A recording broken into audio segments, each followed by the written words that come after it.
So, you finally got yourself a Rubik's Cube. And after staring at it for a few hours, you decided, what's the worst that can happen? After trying to solve it for another hour, you decided you were screwed. You've tried spinning it, turning it, throwing it, punching it, kicking it, jumping on it. You've even tried blowing it up. Luckily, you don't need to look further. The video you're watching is the quickest tutorial on the web on solving the cube, where you can watch, pause, and rewind this crash course on the cube and master it within 15 minutes. So what are you waiting for? Grab your cube and let's solve it. Roll the intro sequence.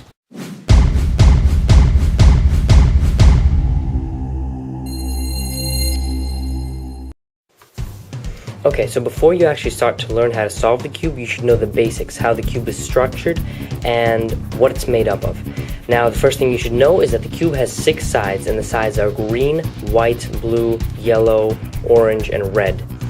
Now, the cube consists of 3 layers: the first layer, the second layer, and the third layer. The cube has 3 different types of pieces. There's the center piece, which is one color and it never changes, it never moves.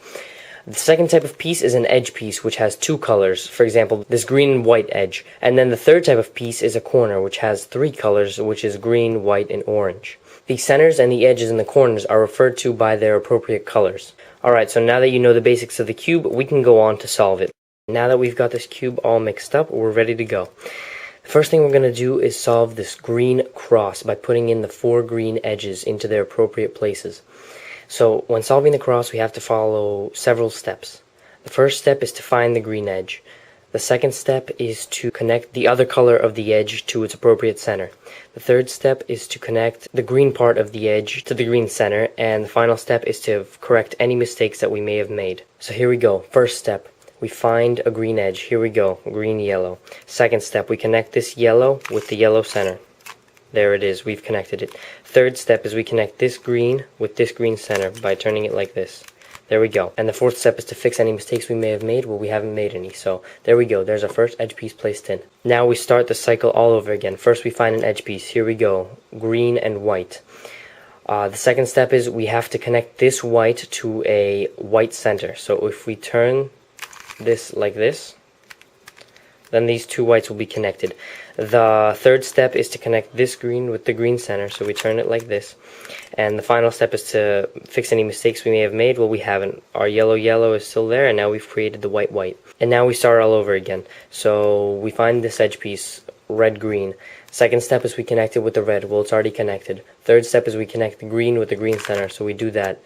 Fourth step is to fix any mistakes. Once again, we haven't made any. We've got white, red, and yellow all set. Last edge piece. We're looking for green-orange, which we found right here. We connect the orange with the orange center. It's already connected for us. Now we connect the green with the green center. There we go. And now we fix any mistakes. Well, we haven't made any. There we go. We finished the first cross. Now to move on to the corners. The corners have a different set of steps. The first step is to find a corner. The second step is to make sure the corner is in the optimal position. The third step is to place the corner in between its 2 appropriate centers. And the final step is to place the corner in. Well, let's do the first step. Find the corner. Here we go. Green, red, yellow. Now, the second step is to make sure it's in the optimal position. The optimal position is when you are holding the cube so that the green center is pointing upwards. The green part of the corner is looking straight at you. So, in this case, this is in the optimal position.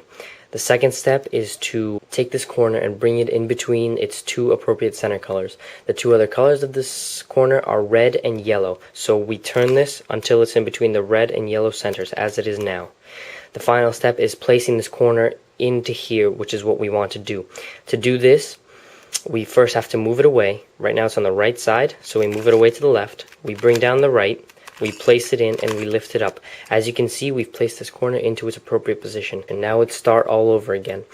First, we have to find a corner. So we find this corner right here, green, white, and orange.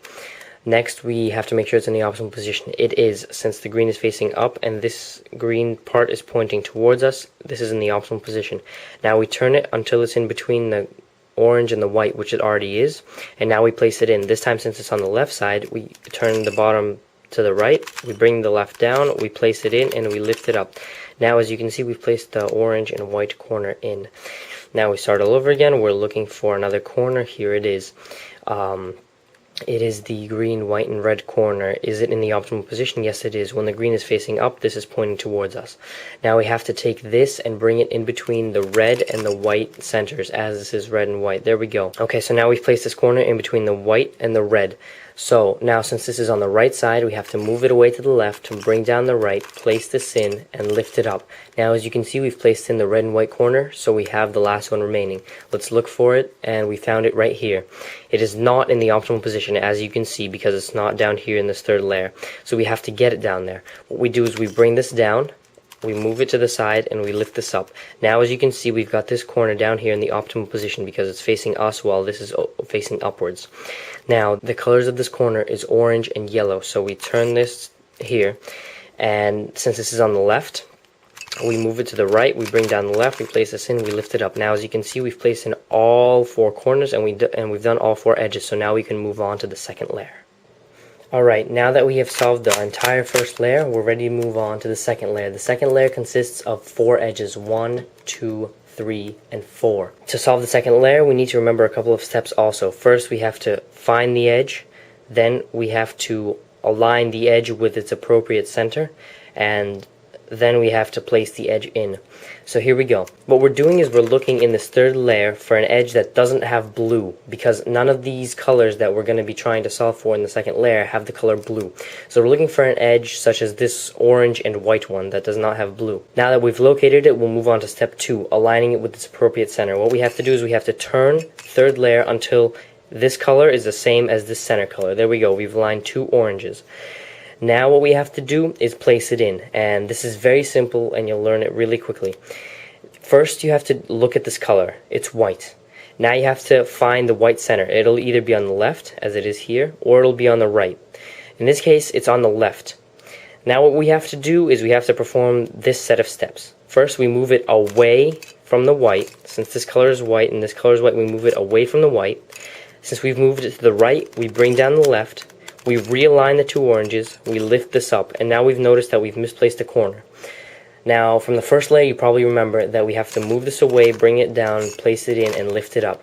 Now, not only have we replaced this corner, but we've also placed in this orange-white edge. Let's try this again. Let's look down in the third layer, and we find this edge, yellow and orange. First, we have to turn the third layer until the 2 yellows are aligned. There we go. Then we have to look at this color. In this case, it is orange.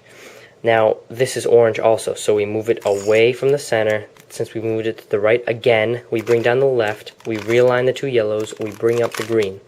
Now, we've misplaced a corner once more, so we move it away, bring it down, place it in, and lift it up.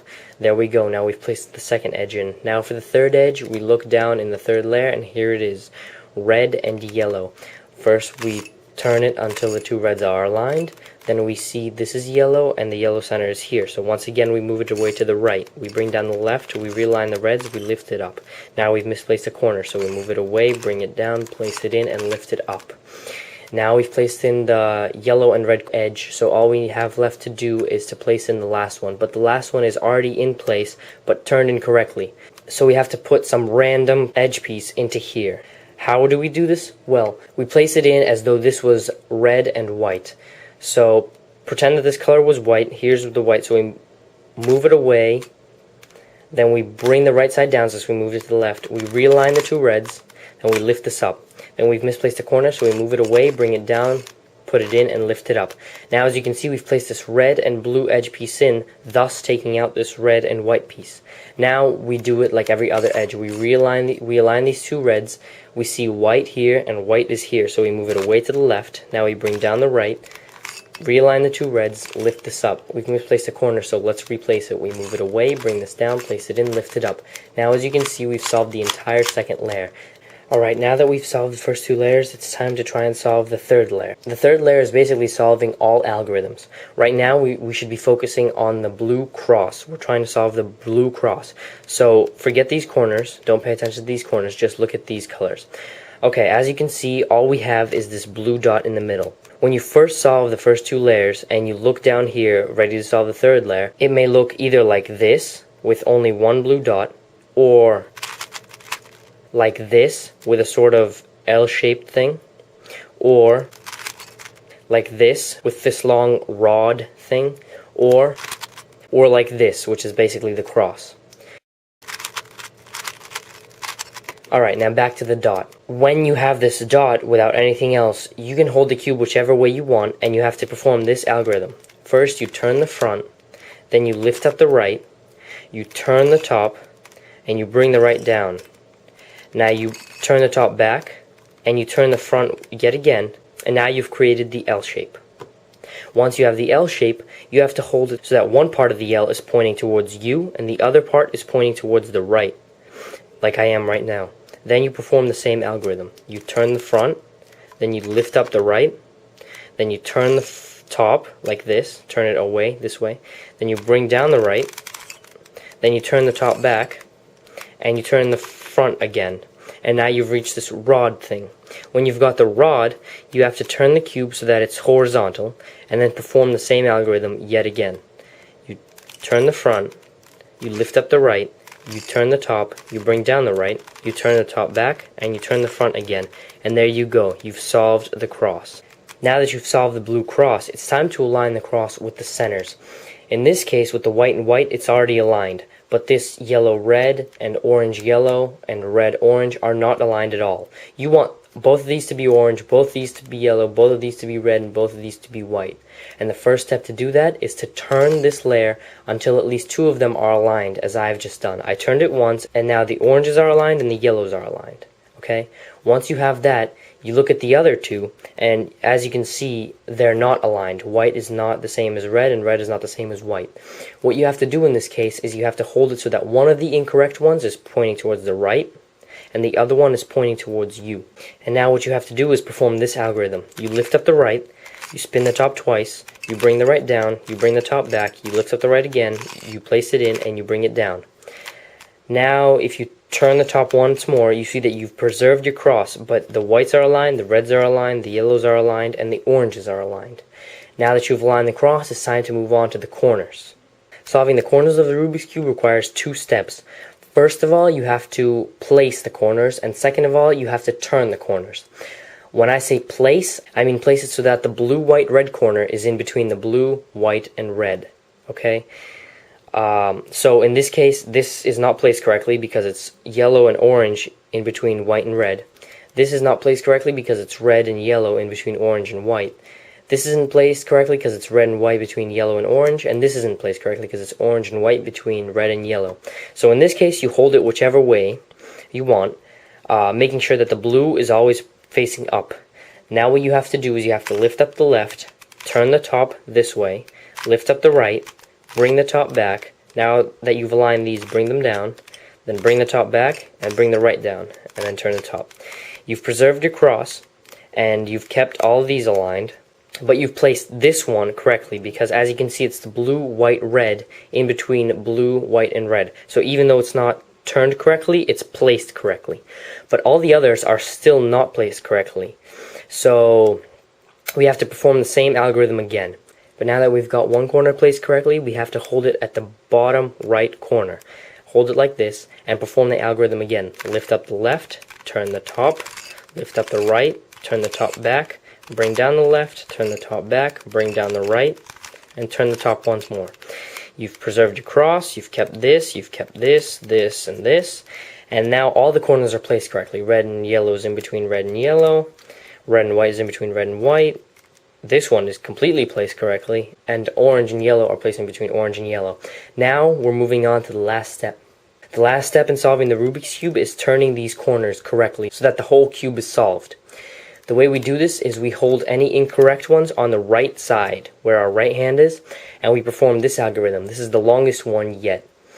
We lift up the right, we spin the top twice, we bring the right down, we bring this back, we lift it up, we place it in, and we bring it down. Now we do the same thing on the left side. We lift it up, we spin it twice, we bring it down, we spin it this way, we lift it up, we place the top in, and we bring it down. As you can see, we've got two corners turned correctly. Now it's time to turn these two corners correctly also. So now we're going to perform the same algorithm again. We hold these two on the right side because they're both wrong, and we lift up the right, we spin the top twice, we bring the right down, we bring this back, we lift this up, we place it in, and we bring it down. Now we do the same thing on the left. We lift it up, we turn it twice, we bring it down, we turn the top again, we lift it up, we place it in, and we bring it down. Even though the cube still isn't solved, all we need to do is perform this algorithm one more time, so watch closely. We're holding it on the right side, and we're lifting up the right, we're spinning it twice, we're bringing this down, bringing the top back, lift this up, place the top in, and bring it down. Do the same thing on the left side, lift the left up, spin it twice, bring it down, bring it back, lift it up, place it in, and bring it down. And here you go. Congratulations, you've just solved your Rubik's Cube. Now, hopefully you're solving a fully solved Rubik's Cube in your hands right now. Keep practicing these techniques and you'll literally be able to solve this in under a minute. Now, go show off to your friends your newfound skills with the Rubik's Cube. Also, if there was anything I missed, just leave me a comment or a video response with your particular case of the Rubik's Cube, and I'll post another tutorial explaining to you, in particular, how to solve your case.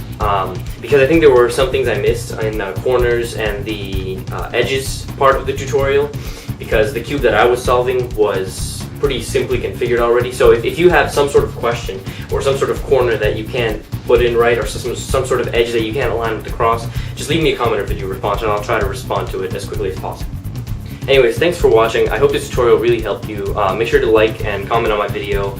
I always want to know what I can do better next time. And yeah, go have fun solving your Rubik's Cube.